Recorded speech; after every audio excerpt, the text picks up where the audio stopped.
पटवारी साहब और नायब तहसीलदार साहब ने मिलकर भ्रष्टाचार किया जी, और एग्रीमेंट टू सेल के बेसिस पे उन्होंने पर वो जमीन नाम चढ़ा दी नाम उन्होंने। चढ़ा दी। ठीक है ना, अगर ये बात सत्य है तो ये तो ग्लेयरिंग एग्जाम्पल ऑफ करप्शन है। लोकायुक्त क्या करेंगे, उनको भी तो कुछ काम दें अपन। Sir, against the inaction of the tehsildar my lord, जी, against the inaction of the tehsildar Majholi my lord, क्या despite कर दिया तहसीलदार साहब ने? my lord, collector has forwarded the case to tehsildar for taking action my lord. Ji. He has registered the case since September 24 but he has not taken any action. Collector साहब क्या बोल रहे हैं उससे?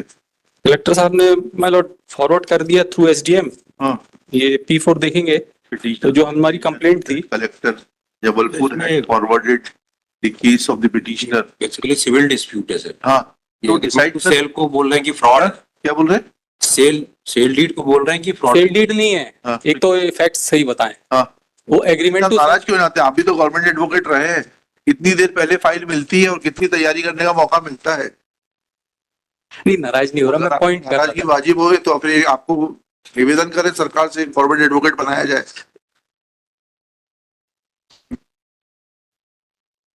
सर, वो उन्होंने क्या है, धोखाधड़ी करी। नहीं, किस फॉर्म में धोखाधड़ी करी है? उन्होंने क्या किया सर, एक जमीन का एग्रीमेंट टू सेल बनवाया। हाँ, उसको पटवारी और तहसीलदार की मदद से, जो पहले के थे RI की मदद से, उन्होंने उसको चढ़वा लिया अपने नाम से। हाँ। और उस बेसिस पे उन्होंने फिर रजिस्ट्री कर दी। या रजिस्ट्री कर दी मतलब चाचा ने भतीजे के नाम से रजिस्ट्री कर दी इस जमीन की। जमीन की कर दी? जी जी। और उस बेसिस पे उसने हमारी जमीन पे कब्जा कर लिया। अब वो हम सूट उट तो जीत गए, एग्जीक्यूशन अपनी जगह चल रहा है। वो this is not for execution. हमारी कंप्लेंट ये है कलेक्टर से। चाचा ने जो भतीजे को सेल्यूट की थी आपकी जमीन की? नहीं, हमारी जमीन नहीं है। हाँ। वो नेबरिंग जमीन थी, वो उसके बेसिस पे उसने हमारी जमीन पे जो कब्जा किया था, वो तो कोर्ट ने सीमांकन करा के वो सब सीमांकन वगैरह भी हो गया। वो सीमांकन का बताइए।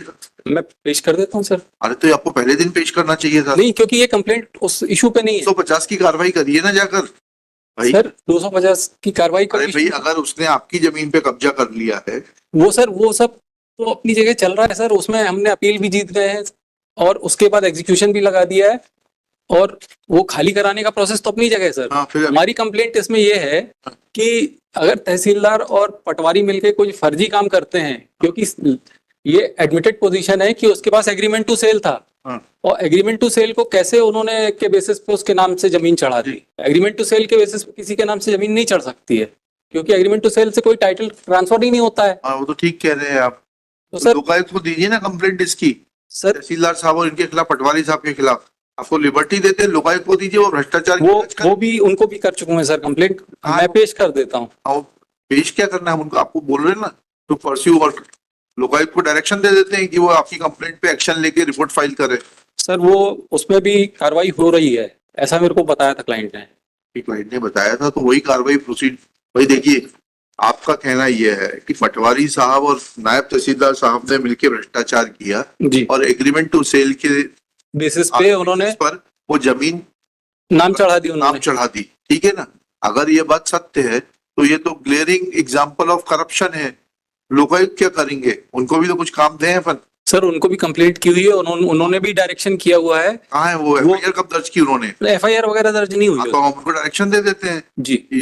लिखिएगा, petitioners council praise for withdrawal of this petition with liberty to pursue his remedy before the Lokayukta establishment as he submits that he has already made a complaint to the Lokayukt in regard to the acts of the Nayab Tehsildar and Patwari in recording some land in the name of private respondent on the basis of an agreement to sale.